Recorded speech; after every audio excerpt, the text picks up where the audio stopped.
discuss about this topic, defining God. Now, why I chose to speak on this topic, I'll tell you in a moment, but it seems simple, but it's not simple, by the way.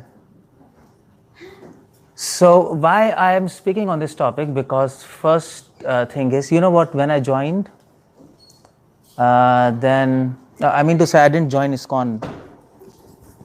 I didn't join ISKCON directly. So, I was in college, in medical college, so we were trying to search what is right, what is wrong. In college times, it's like that, no? So, I went to many saints in North India and South India, and I asked them one question: how do you define God?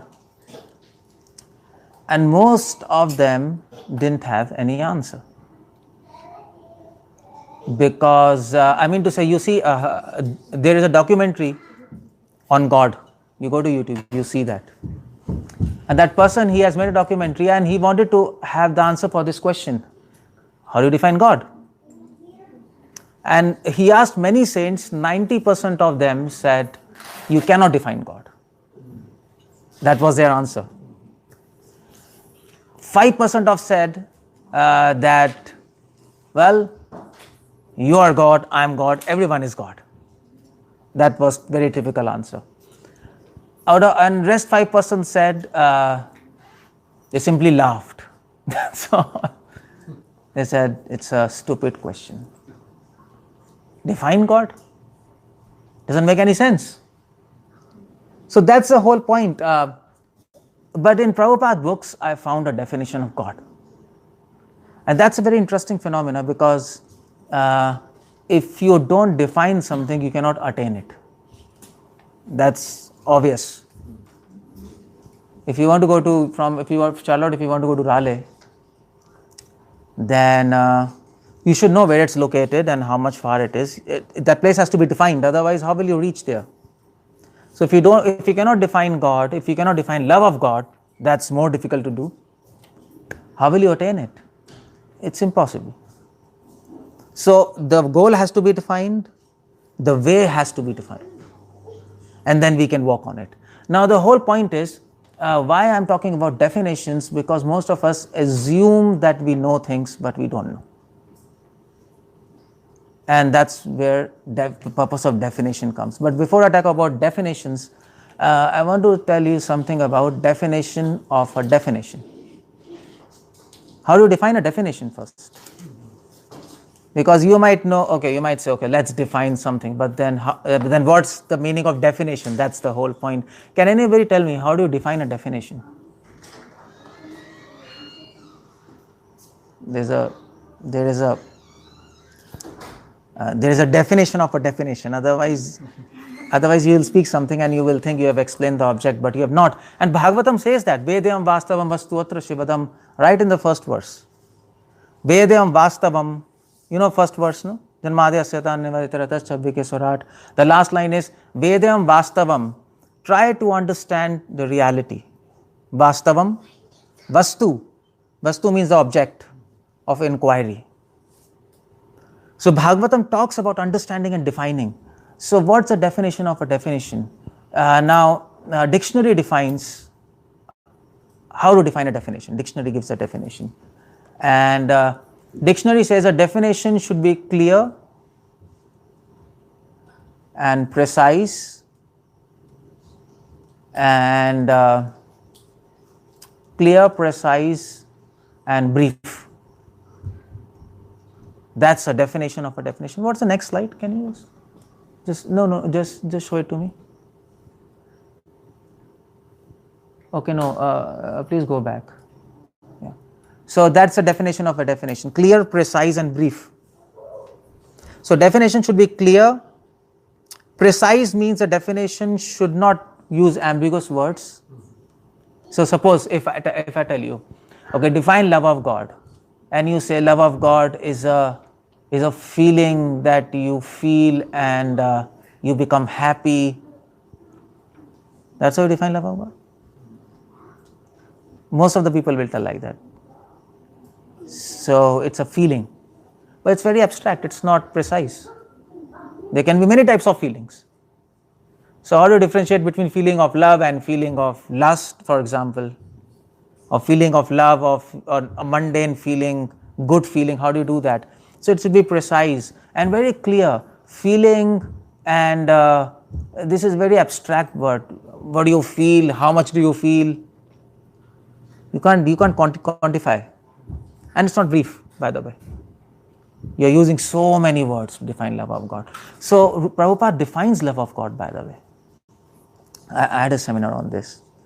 But does anybody know, by the way, what's the definition of love of God? Oh, you don't know, okay. Well, by the way, it's not a surprise to me because I'm traveling around the world and I'm asking this question. Nobody seems to know the definition of love of God.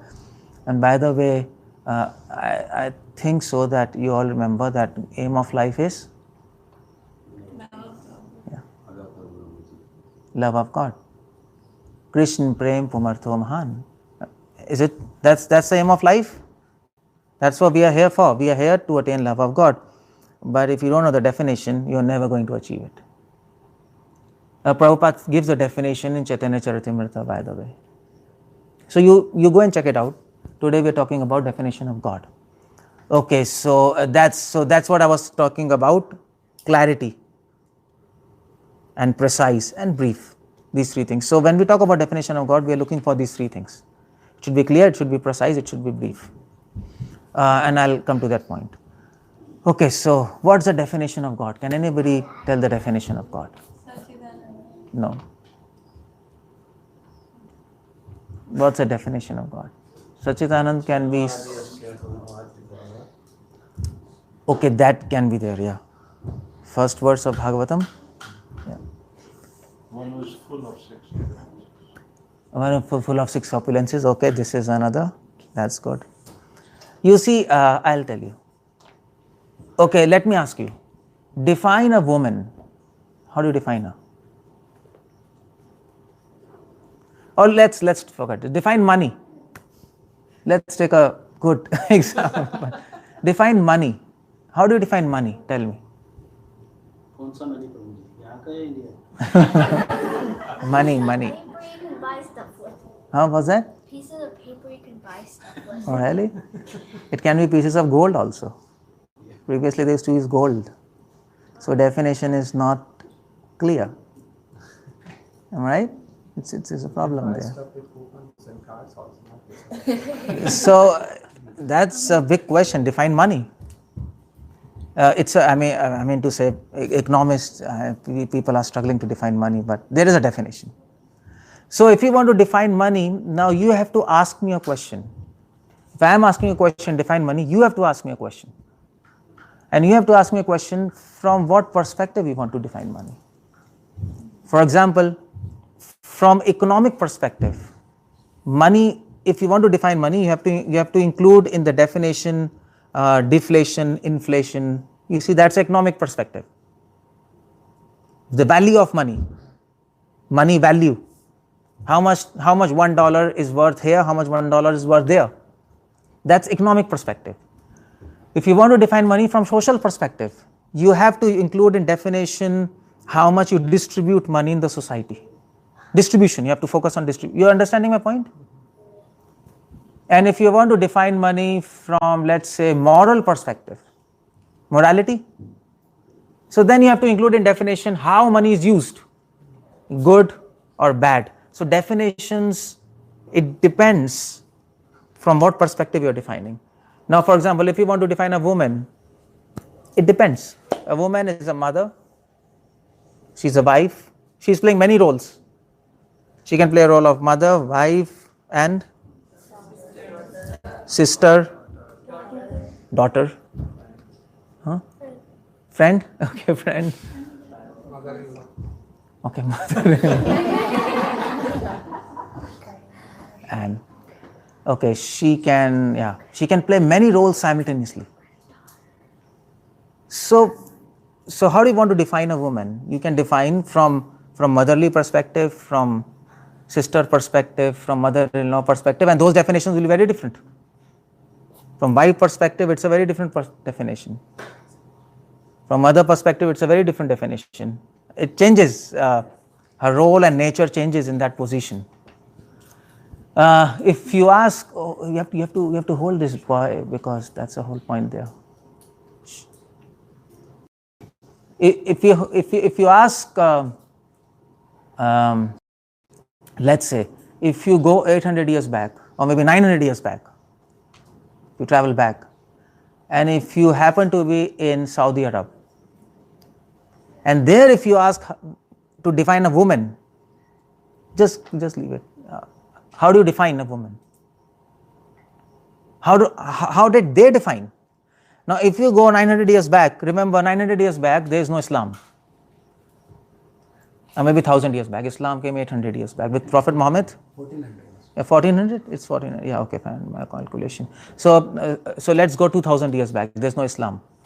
Saudi Arab, they're all people who are barbarians. And if you ask them what's a woman, you know what their definition was if you go in history? For them, woman is an object of enjoyment. Use and throw. That's what they used to do. Baby girls, they used to, when girls were born, baby girls, they used to bury them alive in the ground. Just dig the earth, and so. That's what their definition was. And that's why in Quran, when Prophet Muhammad came, he gave a lot of respect to women. You read Quran, there's a lot of respect for women there. He wanted to stop this all. So there are many definitions, historical definition. You see, that's very different. And if you go much back, if you go in Vedic times, 5000 years back in India, and if you would have asked them, how do you define a woman? They will say, woman is a goddess, Devi, and she should be respected. You see, it's very different. Culturally, socially, she can be defined in many ways. So that's the whole point there. When you define God, you have to ask me a question, from what perspective? That's why these definitions are there, but you should know perspective. And when you know perspective, then you can understand God better. You getting my point, all of you? That's why I took this seminar, Defining God. And Prabhupada does that in his books. Otherwise, we'll never understand what's God. Okay, so having said this, let's define God.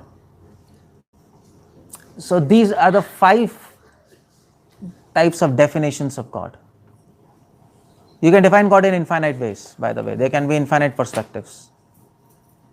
But generally, Acharyas give 5 perspectives. There can be a general definition, there can be a philosophical definition, there can be a power perspective definition, there can be a mercy perspective, and sweetness perspective. So from 5 perspectives, you can define God. Philosophical perspective, technically it's called as Tattva Vichar. Tattva means philosophy, from philosophy. And all other perspectives are Rasa Vichar. Rasa Vichar means mellows, taste, and you define in 3 forms. So we'll talk about these 5 types of definitions of God. I mean to say, I'm not going to tell you, you have to tell me. And let's see how much you know. So in the process, we'll learn, that's all. So, okay, before I proceed further, let me ask, what if in all these definitions, you want to choose one definition, which you choose? Sweetness. Sweetness. You have to tell why. Yeah, because for devotee, the lords are like, the God's form, or the God's definition is more about his sweetness and his mercy. His mercy and sweetness, so which one you choose, mercy or sweetness? No, sweetness. But sweetness gives mercy as well, like. Okay, you're to the point, fine. Anybody else? Which one do you want to choose? I think you have to. Just you have to think. So, like, it starts from philosophical perspective, but ultimately Which one you choose? It's simple question. Okay, beginning level. Okay, beginning, because you say it's a beginning. Okay. Okay, any other thing? Can you just keep it down, because you'll be just playing with it and yeah. Okay. Okay, so if you ask me which one you choose, I choose sweetness. But the reason is very different what you told me. Why? Because all other definitions are included in sweetness perspective. That's why. That's why Chaitanya Mahaprabhu said that if you want to define God, define in Madhurya, in sweetness. Because sweetness includes mercy, it includes power, it includes philosophical explanations. You see, because Krishna is sweet, that's why he is merciful. A tyrant is not merciful. Oh, you know this word tyrant? You know, children? You might know, but adults know? Tyrant? Okay, tyrant is like Hitler? Like that.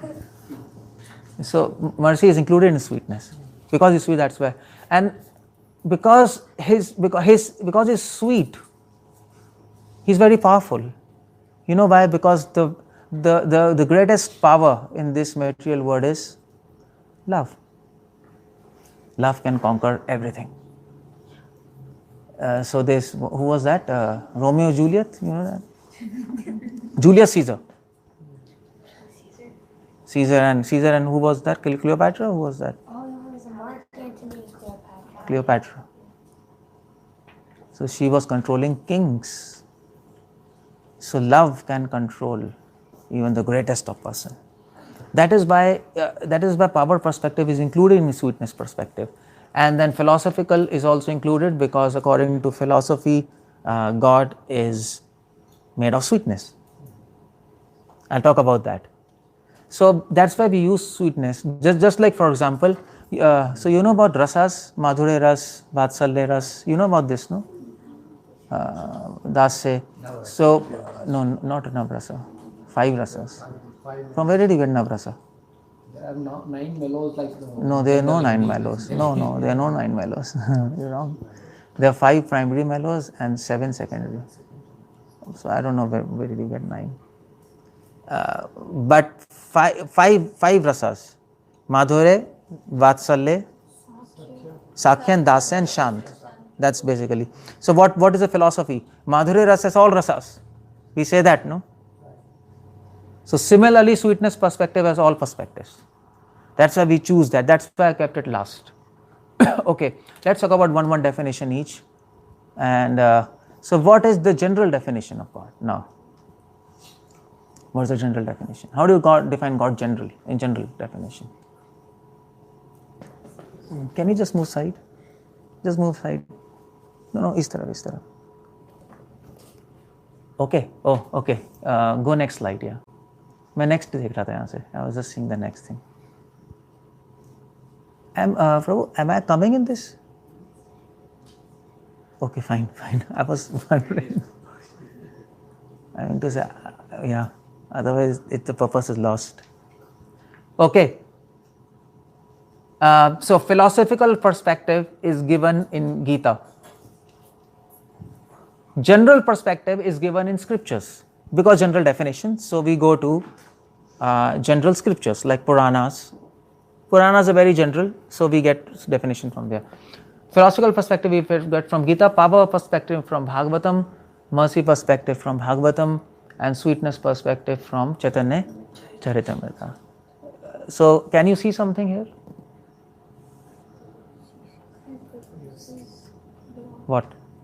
Like the gradual progression. Like you start from scripture. Yeah, you see Gita, Bhagavatam, Chaitanya Charitamrita. That's why Prabhupada says Gita is undergraduation.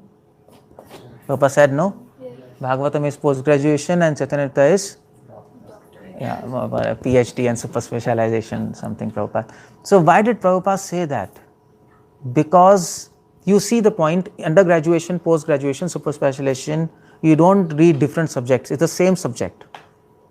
You don't change subject.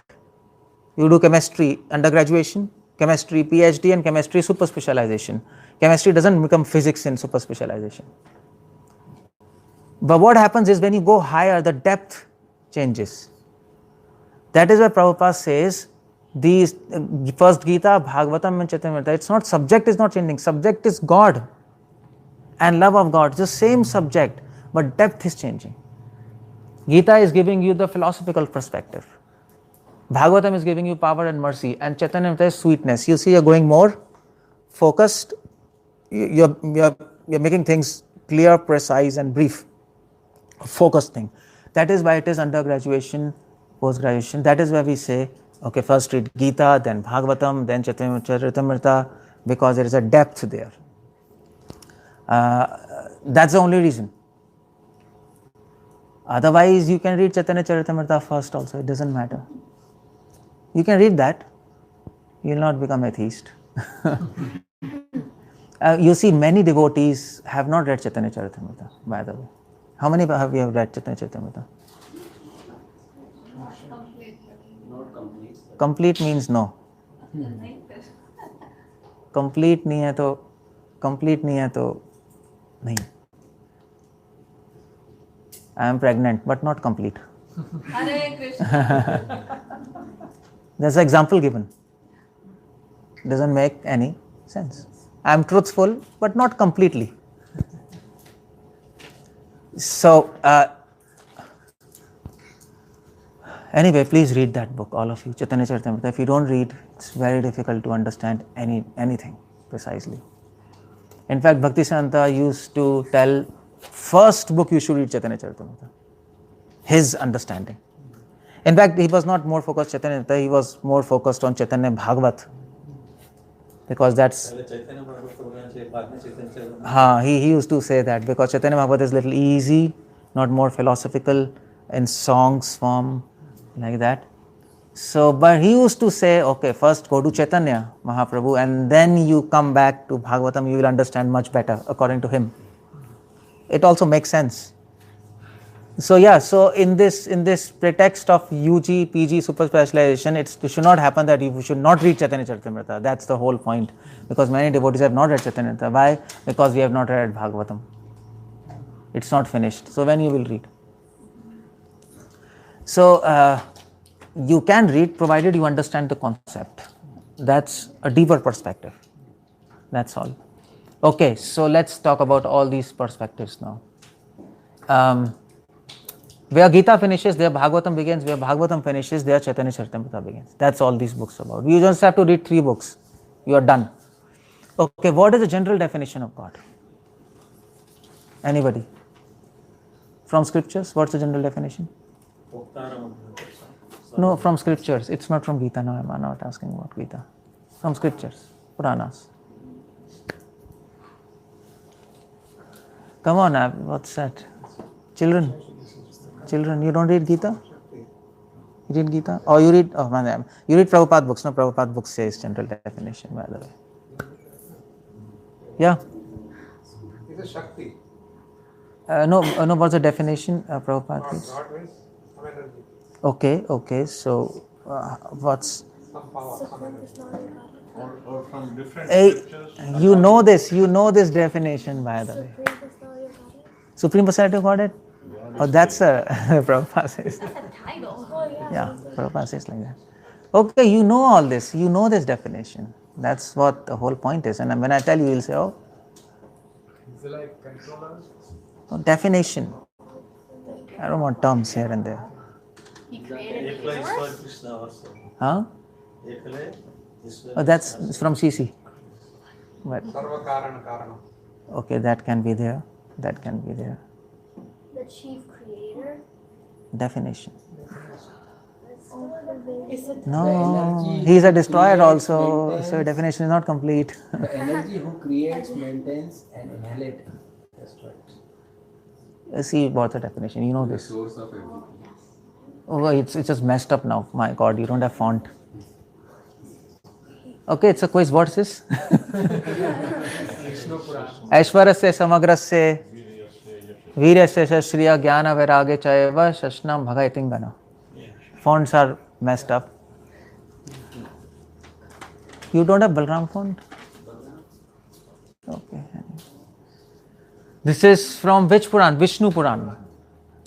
I'm just telling you, it's just fonts are really messed up. It's from Vishnu Puran, 6.5.47. That's how it goes. Aishwarya se samagra se virya se shriya. You can understand a little bit? You can see?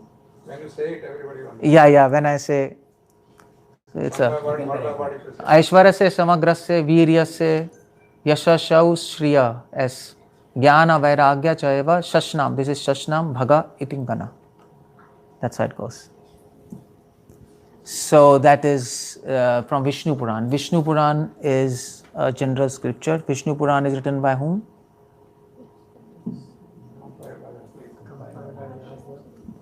No. It's compiled by Vyasa, but written by whom? I mean to say, who spoke this? It's compiled by who spoke this? No. Vedvyas wrote it. Who spoke this? No, not Lord. Who spoke this? All Puranas are written by Vyasadeva, but they are spoken by different sages. Like Agni Puran is spoken by Lord Agni, but it's written by Vyasadeva. That's how it goes. With that logic, No. It seems like that, but it's not that. Yeah. But logic it says. Logic says like that, but it's not that.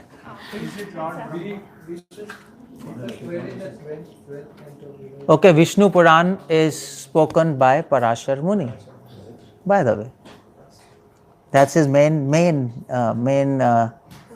creation. I mean to say, main work. Parashar Muni has done many other works. Parashar Muni has also written Krishi Shastra. He has written on agriculture. He has also written on pediatrics. If you read his works, he has also written on a dictionary, a lexicon. The main thing is Vishnu Puran. He was a father of Vyasadeva. So he compiled this. He made this definition. He revealed this definition, not made, but revealed it. So what this definition says? This definition says, this is simple. Everybody knows this, no? Everybody knows this, by the way. God has 6 bhaga. This bhaga means 6. Qualities? Yeah. Bhaga means 6. Yeah. Bhaga means opulence. Yeah, opulence. Shashnam means 6. Shashnam means 6. Shashnam. Bhaga means qualities. So he has 6 qualities. By the way, Bhaga also includes six things in it. God has 6 things.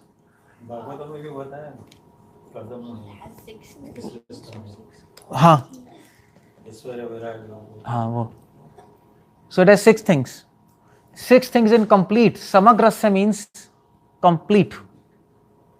There is no defect, there is no lack in that. So what are those 6 things? Everybody knows. Aishwarya means what? 6 opulences he has. So Aishwarya doesn't mean opulence, by the way.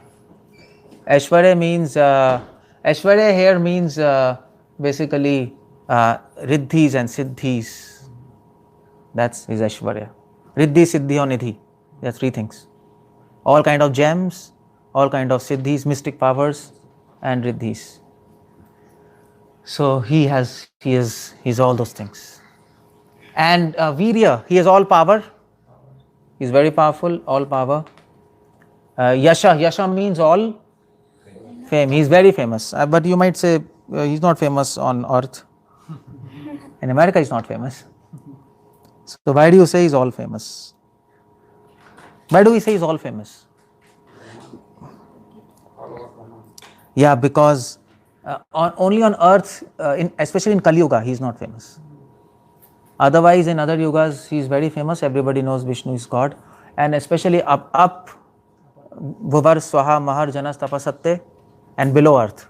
Atal, Vital, Sutal, Talatar, Satal, Patal, Pitralok. Everybody knows Vishnu is supreme. Even demons know Vishnu is supreme. But of course, they want to kill him, that's another point. But they are clear, he is God. So he is very famous. Shriya means what? Shriya means what? Beautifulness. Shriya means beauty. He is the most beautiful. So, Hare Krishna. I knew it, yeah, this boy. See, that's why I was telling you. No, you don't have to do anything. But you're blocking the projector. No, thank you. Why don't the boy goes from there or somewhere? You have to control him now. Okay, sit. Okay, so what I was telling, I just got disturbed. Yeah, Shreya means beautiful. So if anybody says I'm God, then that means he has to be beautiful. I mean, isn't it? But most of these, but most of the people who claim themselves God, they are absolutely ugly. And the people in South India, there are 6,000 gods. North India, there are at least 500 gods. Everybody says I'm God, and people believe. It's such a crap thing to do so. And many educated people believe, by the way. It's so unfortunate. People are intelligent and they believe some person is God in spite of the fact he's not at all beautiful and he's not at all powerful, and it's a crazy situation. Why? Because of lack of knowledge. They don't know. So, Shriya means beautiful. Gyan, God, Krishna is the most beautiful. He's God. He's so beautiful that when he sees himself in the mirror, he himself gets attracted to himself. That's his beauty. Yeah. We also get attracted to our own beauty, am I right? You see yourself in mirror, you think you are the most beautiful. Everybody thinks like that. That's coming from God. That's a reflection of that perverted reflection of what he feels. But he's so beautiful that even God of love will get attracted towards him. That's his beauty.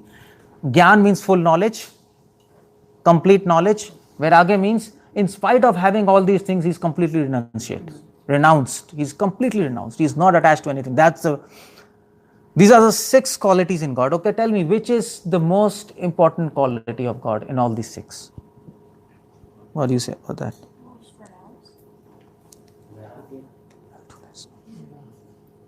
Which one? Why? No, so why? You have to tell me why. So if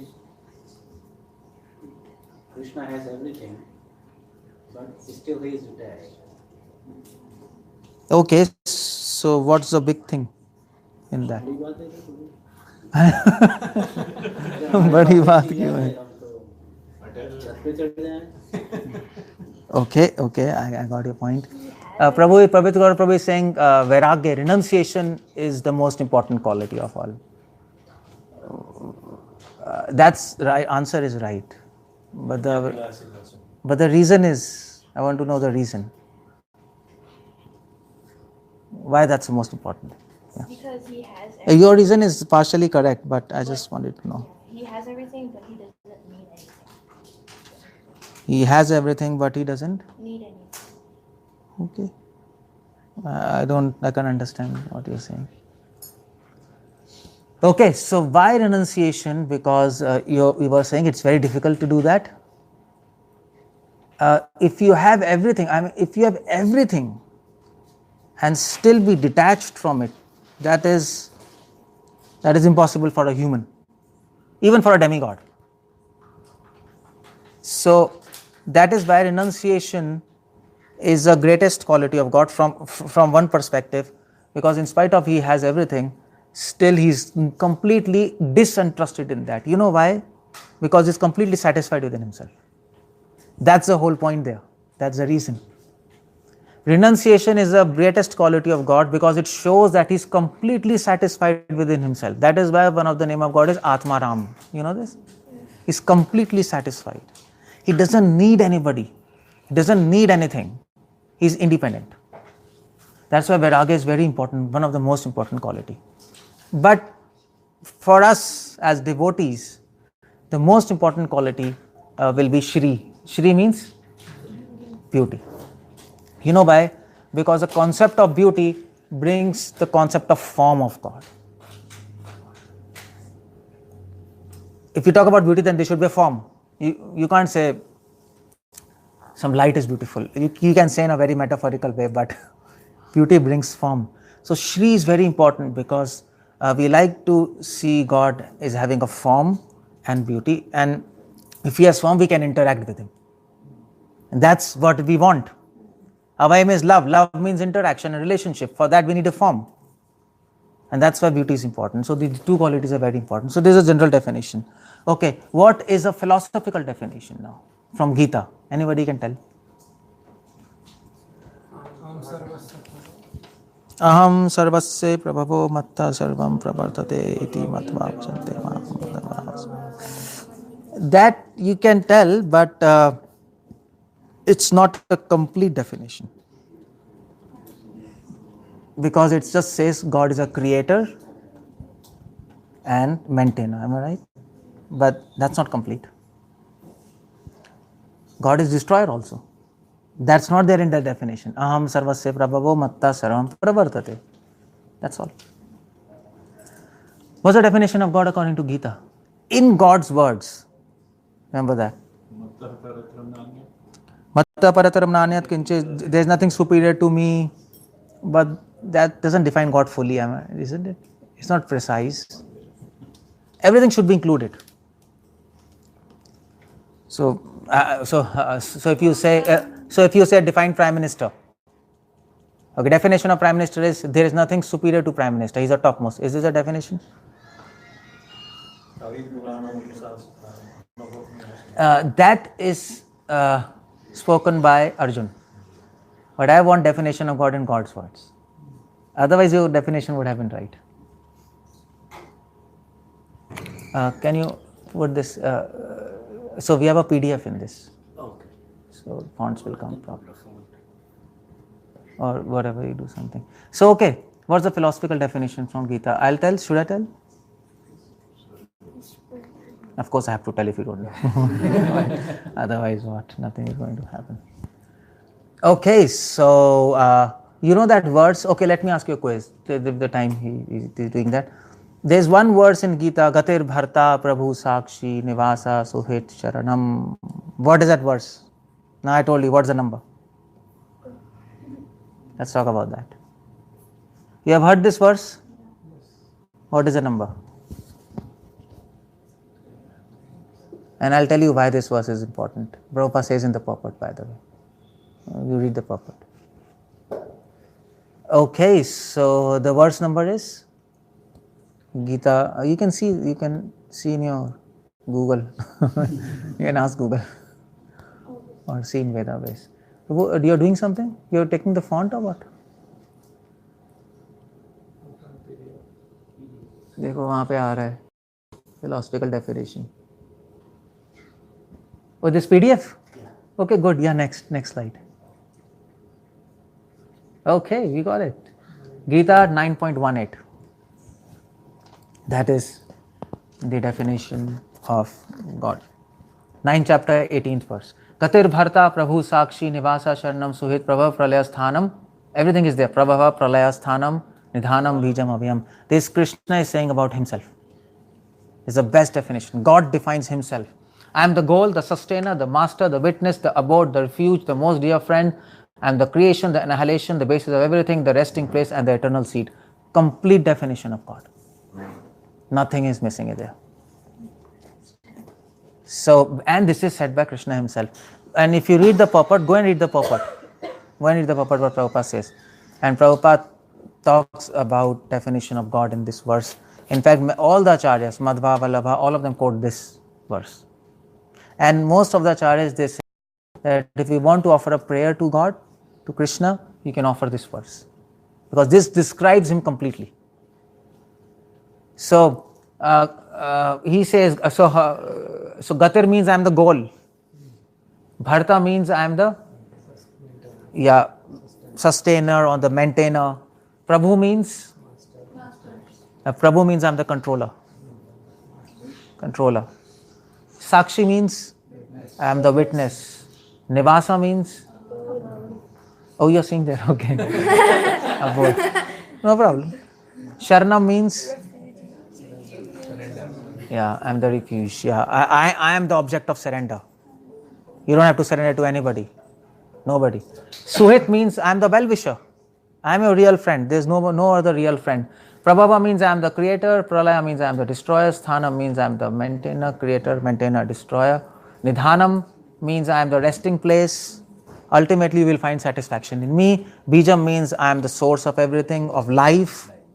And Avayam means I am the eternal. Very nice verse. You can remember this verse. So that is how you define God according to Gita. Okay. Next verse. Wait. So next is what? Huh. Okay, next. So how do you define God according to power perspective? Tell me that. From Bhagavatam. Now that's from Bhagavatam. Power perspective. There's your definition. Next. That's simple definition. Janmadhyasyato anivaditartascha abhigya surat satyam param dhimahi. Bhagavatam 1.1.1. You see this definition talking about power. You know why? Because you see that word Janmadya asyata. Krishna is the source of everything. Jan means birth. That basically defines his power. Everything is coming from him. There is nothing in this world which doesn't proceed from him. Janm Adi. Adi means everything. Adi means he gives birth, he maintains, he destroys, he does everything. Everything is through him. And that's a very powerful statement. Even time is he, which moves everything. Anyavat and itarata. These two words are, Anyavat means directly, itarata means indirectly. Everything directly and indirectly comes from Krishna. Now what that means is, directly means why Bhagavatam says directly, indirectly. Because some things Krishna has not created. Now Krishna gives, you see the point, Krishna is like an architect. Now there's a building and there's an architect. So what does architect do? It plans. And Krishna also provides basic materials. And he gives this plan and basic materials to Brahmaji. And he makes. So that is indirect creation. Secondary creation. So Krishna what he does? He makes fire, air, ether, water, sound, mind, intelligence, ego. This Brahma cannot make. It's beyond his power. And he gives, can you just sit there? Just sit there. If you want to go there, go from that side. Because, otherwise it's just... So, Brahma cannot do that. You cannot create fire and earth and water. If you think about it, it's a very... You cannot even think of creating sky. That concept is... How do you conceive something as sky? And water and air. So he gives all these, he makes all these, gives to Brahma, and then he says, you mix it and make all the planets, different type of people. So Brahma is like a, let's say, engineer. The first civil engineer was Brahmaji. You can say like that. And so that's Krishna. Krishna is controlling. Chartheshu abhigya. Abhigya means he knows everything. Gya means knowing. Abhi means everything. Because he created everything, he knows everything. That's power. Omniscient. You see those words? Omnipotent. Anyabaditaratas. He makes everything. He's very powerful. Omniscient, omnipotent. And Swarat. Swarat means the word is Samrat. He's a king of all kings. He's independent of everything. Omniscient, omnipotent. And also Abhigya means because he knows everything, that means he's present everywhere. How can he know everything? If you have to be present everywhere to know everything, am I right? So omnipresent, omniscient and omnipotent. It defines God. Satyam Param Dhima is absolute truth. So that's the power perspective. You got my point? Everybody's understanding? Okay, next. So, oh no, wait. I have to ask them. So next is what? Which perspective? Mercy. Okay, what's the definition of mercy perspective? Can anybody tell me? If you tell me this, I'll give you a prize. Mercy perspective from Bhagavatam. From Bhagavatam. Definition. That's a very nice verse actually. Very nice verse. You might not really know that unless you know it. Because you can't guess that. What is mercy perspective? Okay, this verse is a very famous verse.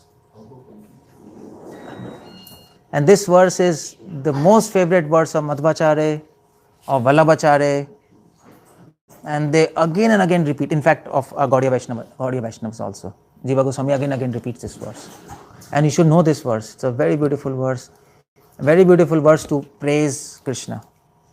Okay, this is from Bhagavatam 2nd canto. And here is this verse. 2nd 10:12. Dravyam karmascha kalascha jeev sabhavevacha yad anugratah santi na santi yad upekshaya. One should definitely know that all material ingredients, activities, time, modes and living entities who are meant to enjoy them all exist by His mercy only. As soon as He does not care for them, everything becomes non-existent. Absolutely beautiful verse. So many commentaries are written on this verse. This verse is commented left, right, upside down. It's that kind of verse. And you see what it says. Yad anugrataha santi. Anugrata means? Anugra means? Mercy. Santi means exist. If He has mercy, everything will exist. Na santi, it doesn't exist. Yad upekshaya. If He neglects everything, if He removes His mercy, na santi, everything that's non-existent. Finish. Will be gone. That means if Krishna stops thinking about us, we will vanish. Simply because He is thinking about us, we exist. Atoms exist. Creation exists. If He stops thinking, He stops seeing, everything will vanish. If He says, now I don't care, it's vanished. And that happens in pralay. Universal destruction. Krishna closes his eyes and He stops thinking. Everything dissolves. That's what, it's almost like quantum mechanics. If you observe, it exists. If you do not observe, it's gone. Quantum mechanics says that. In fact, by the way, this verse, this Heisenberg, you know Heisenberg? Kids? You know? Yeah. Okay. Heisenberg, these people invented quantum mechanics, and they actually knew this verse and Upanishads. And they said, okay, if you observe material phenomena, it will exist. Quantum mechanics says if you observe, it will exist. If you don't observe, it just becomes possibilities. It's like that. If you observe light, it is particles. If you don't observe, it is wave. Coexist. So how does it happen? So that's universe all about. As soon as Krishna stops thinking about it, it becomes waves, it becomes energy. Prakriti. And as soon as he starts thinking, it materializes into earth, water, Mahatattva and Pradhan and objects and like this. So it's so they got some idea from this, some idea. So what exists for mercy? Dravyam. Dravyam means? Material ingredients, earth, water, fire, air, whatever you see, whatever you cannot see. Whatever you can think, whatever you cannot think. Whatever you can imagine, whatever you cannot imagine. Everything is due to mercy of God. Dravyam, karma. Karma means our activities. Our activities are also dependent on the mercy of God. You are sitting, it's dependent on mercy of God. You're listening to me, it is all the mercy of God. If Krishna doesn't have mercy, you'll not be able to listen anything. You can't even sit. Because now you might say, come on, we can't sit without His mercy. Well, you can't sit. If Krishna recedes mercy, you can get paralyzed. And if He recedes His mercy, you can lose your memory. Many people lose their memory. In fact, it's the opposite. You see, we can see because of mercy of God. It's not like that. The real fact is that because God is seeing, that's why we can see. First He hears and then we hear. Prabhupada gives the example of that. If you have eyes, if you have object, but if you don't have light, can you see? You can't see. So because of light we can see. That is why because of God we can see, hear, do everything. That is why every second a pure devotee can experience mercy of Lord. But we forget. That is called false ego. We think I am hearing, I am understanding, I am sitting, but that's not the whole point. We are not independent in anything, and that's a pure devotee all about. That's why one reporter came to Prabhupada. That reporter was saying, one devotee was saying, Prabhupada, it's so difficult to remember Krishna.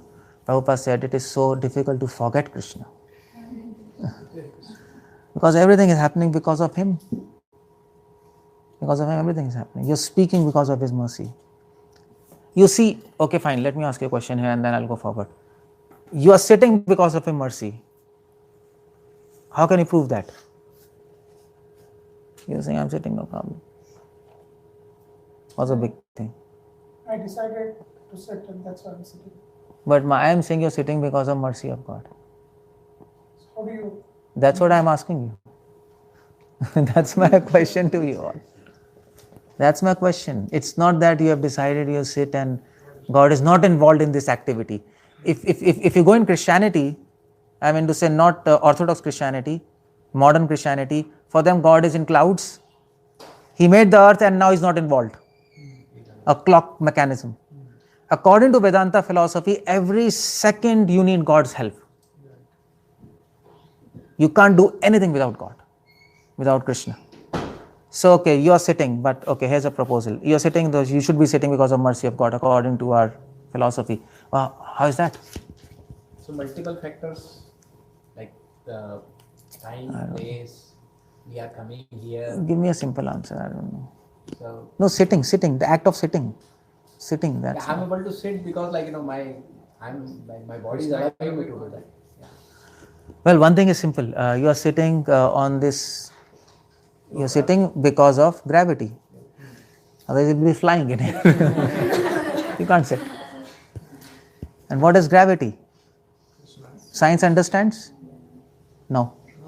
Science has no answer what is gravity. Science has no answer what is time. Newton discovered gravity and time, two things. And when they asked him, okay, you discovered time and gravity, but what is it? Newton said, this question is not allowed. I don't know. But it works. In equation you use time and gravity, that's okay, it works, and I have an equation to manipulate it, gravity at least, to not manipulate, but to use it to make technology. But what is it? I don't know, and still we don't know. But Gita knows what is gravity. So there is a small story to What's that? everybody. Like he said, I'm sitting because I decided to. So there's a small, I think you must have heard this. One person was going and there was some pravachan going on, so he just sat there for some time. And the Swamiji who was giving pravachan, he said that nothing happens without God's mercy. Acha. And in that he said that, for an example, he said, even if you don't want to eat, you can't decide that. So this person, he starts going towards his village and he thinks in his way that everything I agree, but how can I decide not to eat? How can God make me eat? So he was in that mood, Oh, okay. So I think. Okay, you speak for them. So the forest came, he wanted to take rest. So he had brought food from home. So he was about to open and eat. And suddenly some dacoits were also going the same way. They saw this nice banyan tree, so they said, okay, let's take some rest here. And this fellow, by the time, because he's heard the sound of some horses and all, so he climbed the tree because he was afraid seeing so many dacoits. So they came there, and one of them said, Sardar, bahut bhook laga hai, I'm very hungry. They said, jungle mein, forest mein, what is it? Yeah, what do you get? Yeah. So suddenly they saw one potli there because this fellow has forgotten the potli there. So they say something is there. They open it, have food. Wow, there's a food. But the Sardar said, hey, look, one minute. Somebody has kept the food means he must be very smart. He must have put some poison in that so that we eat that and we all die and he takes away all our money. So there is some guy, look for him. So ultimately they found this guy on the tree, brought him down, and one Sardar said, okay, make him first eat. If he survives, then we also eat. So now this person had already decided he will not eat. But Krishna. Oh, okay. So now without his mercy, without it his forced him. nothing can happen. He was forced to eat. So you see the point. Yeah. So you see the point. Yeah, that's a story. Yeah, it's in scriptures. Yeah. So many things happen because of circumstances, and it's not just our independent decision. That's the whole point. Things are controlled. So we are sitting because of a plan of God. He made gravity and we sit here. Otherwise, even if we decide to sit, we can't sit. Right? So that's how. So when you eat, who digests your food? Krishna. Vaishvanar. He is there in form of fire in your stomach and he digests everything. So he is there everywhere. He's always there. But we don't recognize him, and that's why we can't see his mercy. So that's the whole point. Karma, kalas, time. He's time. Krishna says, I am time. Past, present, future, everything is moving. It's time. Swabhava, your nature is also dependent on mercy of God. Who you are, how you behave, it all depends on mercy of God, because He has put you in certain body and the body should behave in that manner. Isn't it? So, and jiva, soul. Even your very existence is on the mercy of God. Krishna can destroy your soul also, if he wants. Soul is eternal. Have you heard that? Or can he destroy it? He can do everything. That's what Madhva says. If he wants, he can extinguish you. He can erase you. But he doesn't. And he makes you eternal. Okay, as a soul you are eternal. He can do. In fact, he can erase you. And what's the evidence of that? He can destroy you completely. What's the evidence of that? So you might say, no, he can't do. I challenge him. Like Hiranyakashipu Raman. But there's evidence for that. He can do that. What's the evidence? He gives you that evidence every day. What's the evidence? He gives that evidence to you to make you humble. But we are so fools, we still don't become humble because we don't see that evidence. See, every night you sleep, and in sleep, sometimes you go to deep sleep. And what happens in deep sleep? You forget yourself. You forget yourself. For a moment, for that particular moment, you have forgotten even yourself. Even you are erased in that sense. Your whole memory about your self-consciousness is erased. And like that, he can even erase you. So he can do anything. So better be careful. That's the whole. He is merciful. But if he becomes angry, he is really angry. That's why it is said he is softer than rose and harder than thunderbolt. About Chaitanya Mahaprabhu says. So that's what, so mercy perspective, and the last is? Wait, what's sweetness perspective? What's the definition? Now tell me. From Chaitanya Charitamrita. Oh, you're not right. Okay, from scriptures, if you talk about sweetness perspective, there's a definition, Raso Vaisaha. You have heard about that? Chandika Upanishad, Prabhupada mentions. Raso Vaisa. What is God? God is sweetness. For example, if I ask, what is human body made of? So what is made of? Skin, bones, flesh, blah, blah, blah. What is the body of sun made of? Fire. What is body of Brahma made of?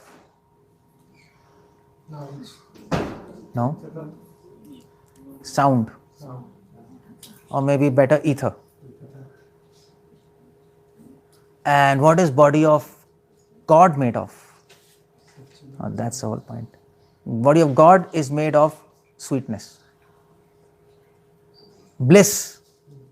Now, how do you make a body out of bliss? That we can't tell. Just like, for example, how do you make a body out of sound? Who knows? You don't know. You can speculate because technology has made sound walls to block radiations. But we don't know. We don't know exactly how that happens. So even we can't understand body made of sound. God's body is made of bliss. So if you touch him, you will feel bliss. That's why if you touch me, nothing will happen. So that's the whole point there. So that is how it goes. So next, that's the last definition. Sweetness perspective. Rasik Shekhar Krishna Parama Karun Ei Dui Hetu Hoite Ichhara Utkam. Chaitanya Adi Lila 4.16. Thus he is known as supremely jubilant and the most merciful of all. Now that word Rasik Shekhar, that defines God. That defines God, Rasik Shekhar. Rasik Shekhar, Shekhar means what? Shekhar means hero. Shikhar, the peak, topmost. Rasik means, rasa means sweetness, and Rasik means who tastes the sweetness himself and who makes other taste sweetness. That's how it goes. That is Rasik. So he's a topmost of all people who can taste bliss and who can give bliss. And who is bliss? And that's the sweetness perspective. This word Rasik Shekhar is used many times in scriptures, in Nectar of Devotion, by the way. So Rasik Shekhar Parama Karun. And because he is Parama Karun, he is the most merciful. That is why what happens is, because he is made of bliss and he is most merciful, so he wants to share his bliss with everybody. If you are not merciful, then you will keep to yourself. And that is why you see, that is why I told mercy perspective is there in sweetness perspective. It is there. It goes both ways.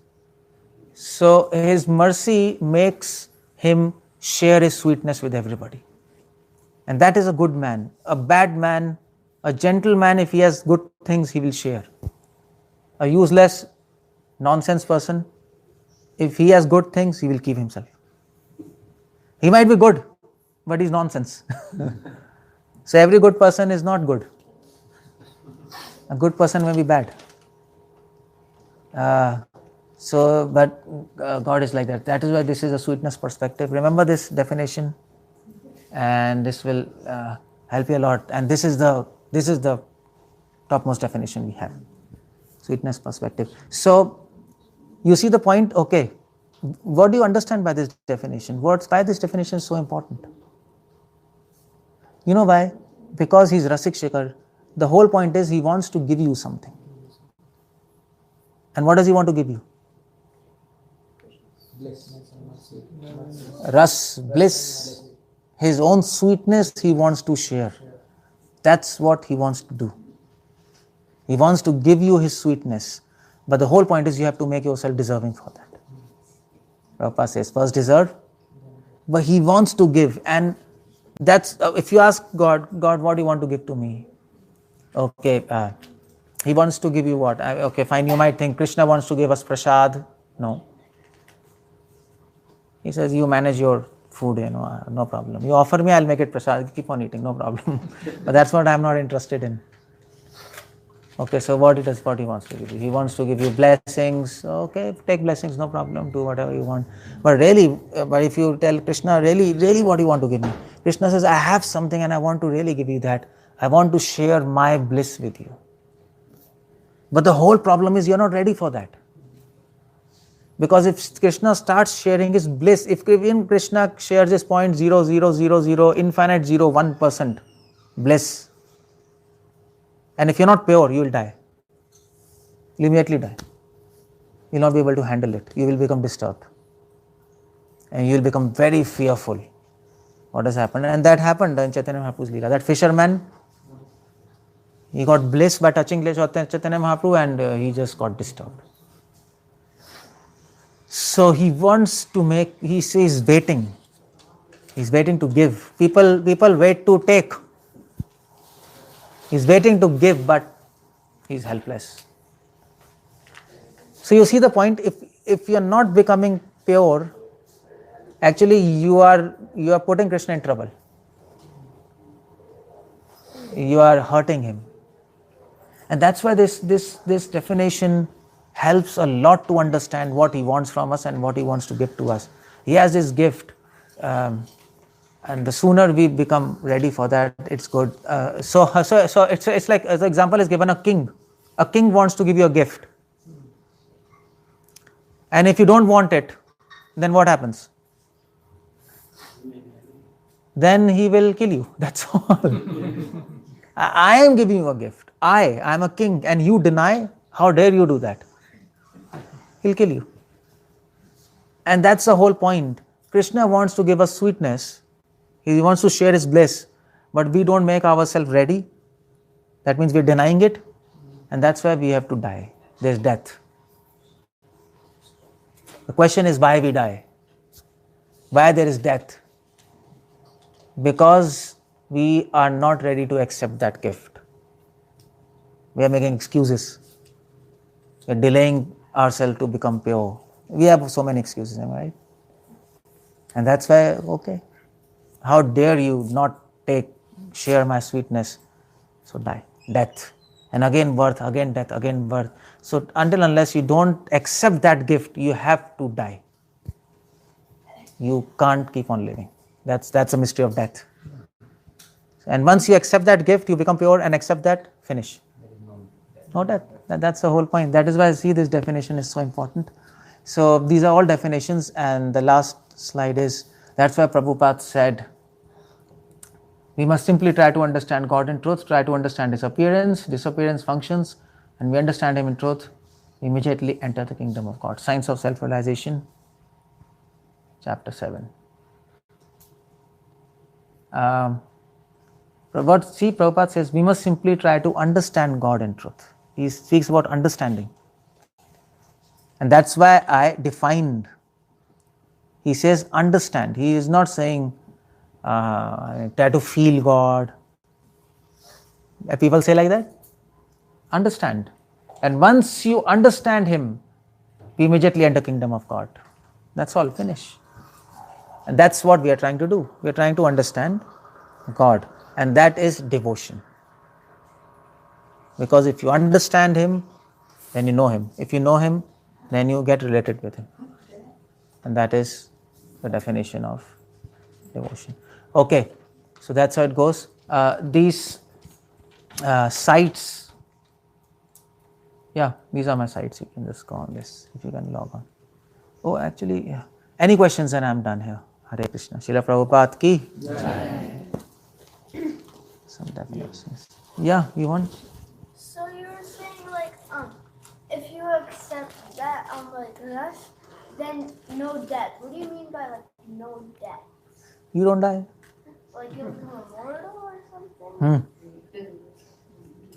In the material world? Yeah, everywhere. You want to live here? That's how you become. You just read Markandeya Rishi. Okay, anybody wants to ask anything? Any questions? I am done here. Prabhuji, in the beginning of the class, you said about love of God. Yeah. And you asked us, you can find out in ISKCON. So, can you please give us a favor and you tell us? Oh, actually, you can go to my channel and see there. I just gave a seminar. What is love? So go to my channel, Keshav Anand, YouTube, Keshav Anand Das. And there's a seminar there. But there's a definition of love. There's a definition in Chaitanya Charitamrita. Hridhi chitta marsneya mamta atishankita bhave vasandranatma buddhai prema negadyate. That's Madhya Lila. So, yeah. I think from mercy perspective, you said like the not. So at the end, when he stops thinking about everything, does this like is the soul also considered something that will go away, or like I'm confused. It just, everything becomes non-existent. Soul goes in his belly and you sleep. You forget yourself. Self-consciousness is gone in that sense. But He preserves your entity out of His mercy. Okay, so if you want to ask me anything, is it clear to all of you? Yes or no? Yes. Should I ask you? Never thought from that perspective. Of course, yeah. So should I ask you? Do you remember? Okay. Okay, what is the definition from mercy, from power perspective? What's the definition of God?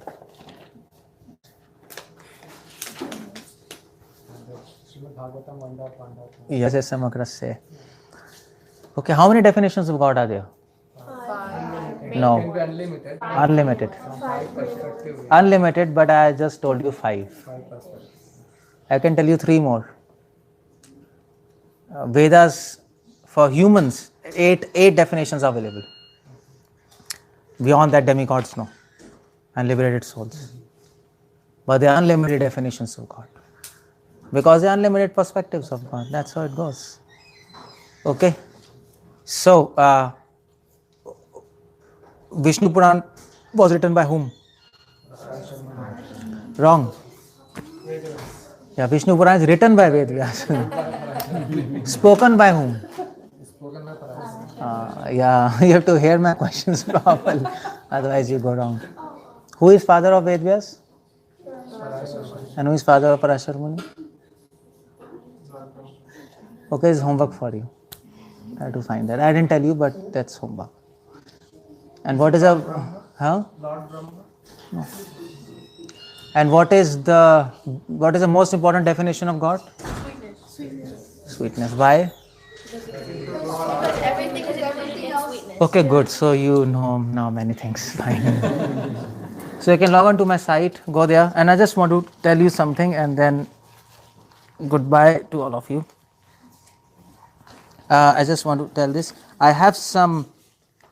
See, I have to tell you many things, but I can't tell you. So I have some pen drives here.